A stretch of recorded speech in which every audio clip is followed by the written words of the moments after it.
Hey everyone, I'm Drex, and this is the 2 Minute Drill brought to you exclusively by Order, the connected asset visibility and security company. See every technical asset, protect against threats, and address compliance requirements with ease. Order is a great way to find and eliminate blind spots. Find out more at thisweekhealth.com/order. That's ORDR, thisweekhealth.com/order. On the 2 Minute Drill, we do at least three stories at least two times a week, all part of one great community, the 229 Cyber and Risk community here at This Week Health. And before I start, it's really easy to be a part of this community. Take a look at thisweekhealth.com/security and click on the Join the Community button. If you do that, I'll keep you posted on all the cool stuff happening, not only in the Cyber and Risk community, but in all the 229 communities at large. Thanks for joining me today. Here's some stuff you might want to know about. The big news that's been breaking and updating over the past couple of days, and I'm going to count this one event as three stories because there's a lot being written about it. The big news is the cybersecurity outage at Ascension, one of the largest healthcare systems in the country. Here's what we think we know so far. Sometime Wednesday morning, Ascension picked up on some unusual activity on their network, which turned out to be a cyber event. They've engaged Mandiant for incident response, and in an odd coincidence, I actually talked about a new cybersecurity report from Mandiant on Tuesday's 2 Minute Drill. Ascension's EHR, patient portal, and some phone systems are offline. So are some systems used to order lab tests and medications. The emergency departments for several hospitals are also currently on diversion.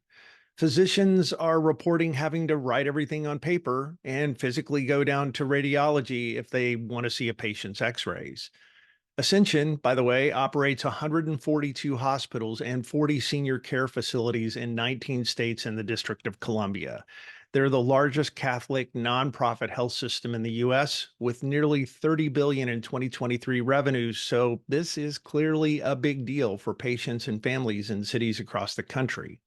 For Ascension's part, they've assured everyone that their teams have trained for these kind of downtimes and they'll keep communities updated on their efforts to clean up and fix up and restore systems. Their latest comments are updated regularly on the Ascension website.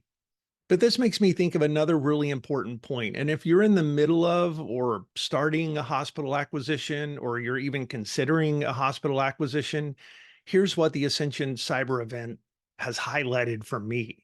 In many cases, especially if you're acquiring a hospital from another multi-hospital system, you'll wind up signing an agreement that says, in effect, the divesting hospital will continue to provide information services, including things like EHR and network and phone services, to the acquiring hospital. That agreement usually extends for some period of time until the acquiring organization can get everything converted over to their own systems. Now, this turns out to be a no-kidding danger zone for a lot of reasons, not the least of which is what happens if the divesting organization, someone like Ascension, has a cyber incident and takes everything offline while you're in this transition period, meaning the hospital you've acquired also goes down because of the event. And I'm not just making up a theoretical here. I actually know a place where this exact thing is happening right now. And through absolutely no fault of their own, the acquiring organization is now neck deep in a cyber incident that they have little or no control over. Which begs the question, and maybe they're the same kinds of questions you want to make sure you now have addressed in any future M&A deal that would have this kind of an extended services agreement. What kind of transparency do they have to provide in the event of a cyber attack? And what kind of actions are you expecting them to take on your behalf? Because remember, the acquiring organization now owns the hospital, and the divesting organization is essentially acting as a third-party services provider. A lot like, dare I say it, because I know you don't want me to say it, but I got to say it, a lot like Change Healthcare. In essence, if you want to look at it this way, and in the case of acquiring organizations who've not fully transitioned from Ascension to their own internal systems, I think it's perfectly appropriate. In this case, this is a third-party provider who's had a breach, and it's massively affected their ability to deliver healthcare. So on your things to think about now, if you're headed toward an acquisition, make sure you're thinking about this issue. There's more M&A going on than ever before. And if you're keeping up on the latest at thisweekhealth.com/news, you'll see there's likely to be even more hospitals sold over the next year. So, heads up. If you're the acquiring organization, you're likely going to be signing one of these kinds of service agreements with the divesting healthcare system. Anytime something like this happens, it's of course painful for patients and families, but it's also painful for care providers and staff. And it's easy to start to feel like somebody should be to blame.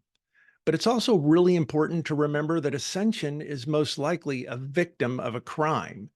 And because of the widespread way it endangers patients' lives, some might call it a terrorist event, although I'm sure somebody's going to send me a note and say, no, there's a legal definition for that, and it doesn't really fit the situation. But regardless, if you're like me, every day I see these and it makes me angry. But I would just say chin up, right? Let's all keep working on it. Clearly, cyber safety is patient safety. And that's just not a saying, that's the world that we live in today. I'll keep you updated. And if there's any way I can help, just yell.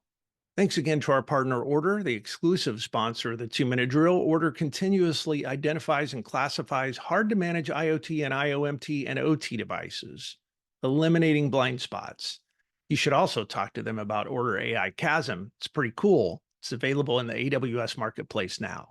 And that's it for the 2-Minute Drill. Thanks for your time today. Stay a little paranoid. I'll see you around campus.